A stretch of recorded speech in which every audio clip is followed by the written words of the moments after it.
Жігітке ағын келсең істемеу керек нәрселер.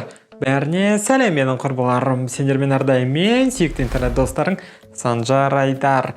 Біз ғашық болып қалғанымызда басымыз айналып өзімізді ұстай алмай қаламыз. Және кейде біз қоршаған ортаға қауіпті болып кетеміз. Әсіресе біз жақсы көретін кісіге.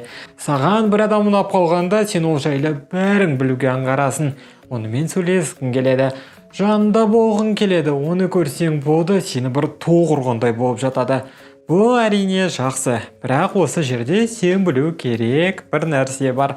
Бұл өзіңді қолда ұстай алу қабілеті. Әйтпесе сенің сезімдерің жігіт үшін нағыз сұмдыққа айналып кетуі мүмкін. Және мен саған осы видеода жігітке ұнағың келсең, ешқай жағдайда істемеу керек нәрселер тізімін беремін. Дайынсың ба? Онда кеттік.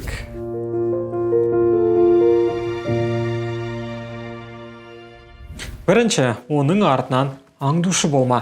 Тура бір құйрығы секілді. Жігіттің жүретін жолын біліп алып, барлық жерде көрініп керек емес. Әйтпесе ода паранойя болуы мүмкін ғой. Жігітті аясаңшы.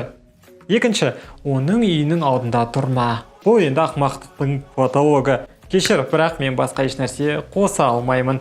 Әйтпесе кейін жігіт басқа жаққа баратын терезе арқылы шығуы керек болады. Ол 23-ші этажда тұратын болса да. Үшінші, Инстаграмда оны аңдып отыру үшін фейк аккаунт арнаудың қажеті жоқ. Оны бәрі жасайды, және бұл үлкен қате. Төртінші, оның жейкесін хаттармен толтырудың қажеті жоқ. Жоқ, және тағы да жоқ. Сен жігітке бірінші болып жаза аласың, және онда тұрған еш нәрсе жоқ. Бірақ оған 5 минут сайын жазып қажет емес. Әйтпесе ол сені есі дұрыс емес деп ойлап қалар. Ал сенің есің дұрыс қой. Видеоларым саған пайдалы болып жатқанына өте қатты қуаныштымын. Сол үшін дәл қазір лайк басып, каналға тіркелуді ұмытпа. Ал біз жалғастырамыз.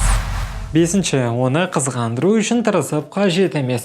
Мен оның кино мен сериалдарда күшті көрінетінін жақсы білем.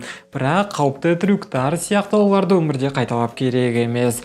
Алтыншы, оған өтірік айтпа. Мен сені жақсы түсінемін. Өзіңді қолда ұстап, азда болсын өтірік айтпа өте қиын. Жігітке жақсы әсер қалдыру үшін әрине. Кейде екеуіңе де ортақ нәрселердің көп болғанын қалайсың, бірақ олай жасаудың керегі жоқ. Бұл кең тараған қателік. Себебі ара қатынастың құндылығы бұл бір-бірлеріңді қалай бар солай қабылдауларыңда ғой. Ойдан шығарылған нәрселер емес. Тағы да өтіріктің арты бір тұтам деген сөзде бар. Ал бүгінге осы видеода айтылған кеңестер арқылы өз арманыңдағы жігітіңді тезірек кездестіруіңе тілектеспін. Бұл тақырып жайында көбірек ақпарат білгің келсе, онда дәл қазір менің төмендегі инстаграмыма кірсең болады. Жеке сұрағың болса, онда комментарийге жаз. Мен міндетті түрде оқып жауап беремін.